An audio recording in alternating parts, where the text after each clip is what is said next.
Hey guys, this is Mkristo, Bruce, and Mikayla, Elliott. And we are with Guild Mortgage, Maple Valley branch. We want to talk about specific things when it comes to a pre-approval, okay? So Mikayla, one of our senior loan officers here, we're going to talk about one, how do you start a pre-approval? How do you start the pre-approval process? And then we're going to put you in the shoes, if you can go back as a buyer right now, knowing what you know now, what are some of the mistakes or what are some of the things you would have changed then, right? So we're putting you in that situation. So right now, getting pre-approved, tell me what the difference between a pre-approval and just going to shop without one, what would the difference be? Well, so we really like to sit down with our clients and get all of your information up front. That way we can get you pre-approved. So pre-qualification and pre-approval are two different things. We make sure that we pre-approve our buyers, which means we get your income, we get your employment, we get all that information instead of just a rough estimate from you. That way you're ready to, if you find a house this weekend or you want some numbers ran, we can actually have it based on like your real life scenario. What happens if you try and go, let's just say, I'm gonna go to an open house and I'm gonna decide that day I'm gonna go buy a house. What does that mean? Like, could you get your offer accepted? What are some pitfalls that you would have if you weren't pre-approved? Right. One, a listing agent or a seller is not going to take you seriously because they're not going to know that you've actually talked with the lender and have that pre-approval letter. So it just verifies that you've talked with the lender, they looked at all your stuff, and that you can actually submit an offer if you want to on that day. Another thing is buyer's agents. A lot of them won't actually go show you houses. They don't want to go spinning wheels and getting your hopes up for different houses and situations and then realizing that you actually can't afford it. So that's one of the biggest reasons why you should get pre-approved. So there's some main pillars with getting pre-approved. So the first one, obviously, there's down payment, there's debt to income, how much can you afford? Do you have any bankruptcies or derogatory credit, things like that. So for somebody who's never purchased a home before, what are some things they can start to look at right now? Like, let's talk about maybe credit score. Credit score, so that's tiered.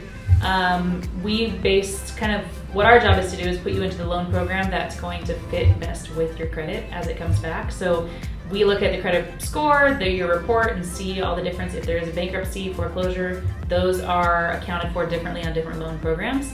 So it's our job to figure out which loan program works best. So credit score is a big factor.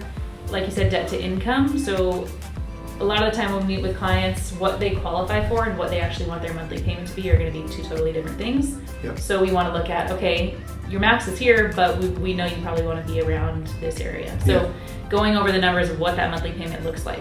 And that's one thing I always hear too that you talk about is you may qualify for $1 million home, but it doesn't mean you want $1 million payment, right? So again, as a professional, Mikayla's going to sit down with you as a consumer and say, okay, here's what your credit score is, this is how much you make, this is how much your debt is versus your liabilities, right, or your income, and your comfort payment is, let's just say $3,000 a month. So based off of $3,000 a month, that means you can afford X in a house. Now, there's multiple different loan products. There's your VA, your FHA, conventional, things like that. What Mikayla's job is to do is to sit down and say, okay, here's what FHA looks like, this is what conventional looks like, here's my opinion, and these are all the tools and everything for this loan product, and it's your decision to make from there, right, as a professional. So that being said, right now you're a senior loan officer, very successful in the business. Now, let's just say when you bought your first house, when? 2016. 2016. So knowing what you know now, what are some of the things maybe that you work with your previous loan officer, or just knowing in general, what would you go back and change or wish you knew more about? So what I would have liked to kind of know back then that I know now is kind of the idea of house hacking. Yeah. Like when we bought our first house, it was a great property. I would have loved to keep it. We needed it to get into our second house, our next house. But going more like the duplex route, or like not living in like the best area we wanted to be, but knowing that it was going to be for the investment. Yeah. And so I think that that's one of the things I talk with like first time young buyers for. It's like if you can be okay with like living in a not the most ideal neighborhood that you want to be in, or like the best house you want to be in, but knowing that it's for the future of investment, like that's what I would. What was the saying that you had? Your first house isn't what? Last house. Your last house. So your first house typically isn't going to be your last house. Typically we have to move up. So we was talking about, whenever you purchase a home, that's probably one of the best investments you're going to make in your lifetime. So anywhere between 4 to 8% that we've been growing in our area.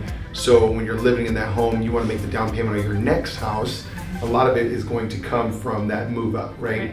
So let's talk about house hacking, and she hit on something here. So when we're talking about our pre-approval, we get pre-approved, we need to understand, one, what we qualify for, and is this a move-up house? Is this our forever home? What's the plan? These are conversations we're having. So when Mikayla's talking about house hacking, let's just say I'm a young single person, I'm looking for my first house.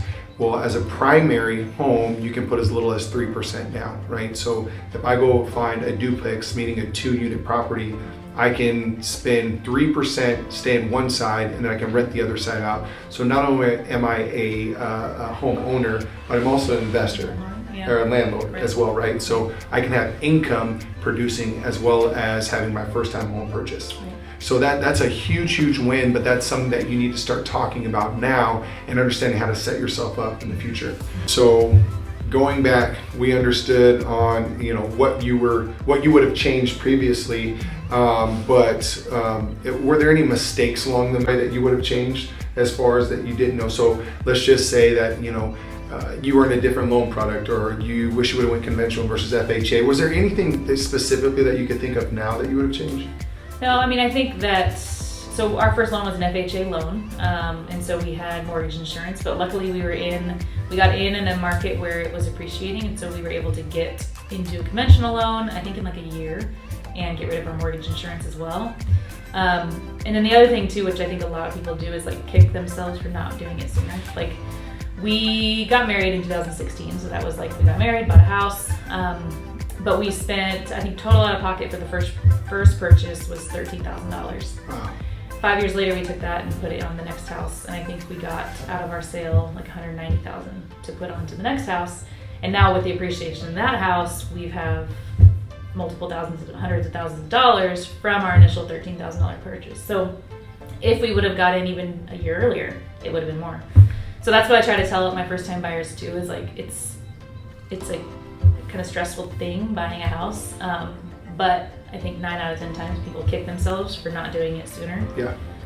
But I think another thing too, you don't know what you don't know, right? So it's really good to sit down with a professional. So Mikayla, yourself, when you're teaching your first-time home buyers, you're going through this process, it's very scary because you don't understand the numbers, right? As a consumer, right. Remember the first time. So oftentimes we like to put ourselves in the consumer's shoes or the buyer's shoes and say, okay, when I was here, I remember the first house I bought. My husband would say that when we first were buying it, I would just go through it like, oh yeah, this, and he's like, Mikayla, I don't do this every day. So like, explain it to me like you would if it was a first-time buyer that I'm not. So that's what taught me, was when we bought our first house, kind of slowing it down for him to also understand like what we were going through.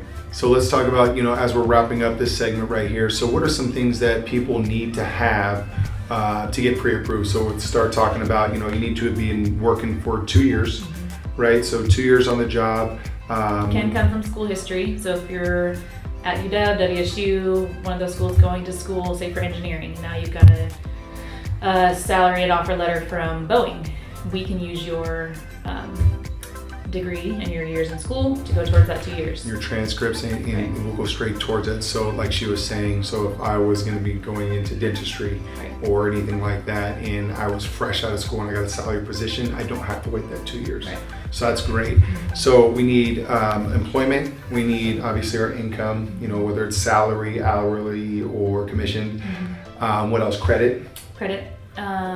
So we need to just know around where that credit is and debt to income. One of the things I also like to tell clients, and this has come from financial advisors that I've talked to, is the debt to income ratio. Trying to aim for that 38% range. That's a good key that financial advisors will say is like a comfortable range to be in. So kind of having that talk as well. And then assets and down payment. So figuring out where that's coming from. So you can borrow it from 401k, you can use it from retirement accounts. Family, you can get a gift. And so that's the thing too, when we go through the pre-approval, we figure out where all that stuff's coming from and then what documentation we need to get the paper trail for it all. So if you have any questions about getting pre-approved or just want to talk more about home buying, please reach out to us here at Guild Mortgage Maple Valley. We'd love to absolutely work with you guys.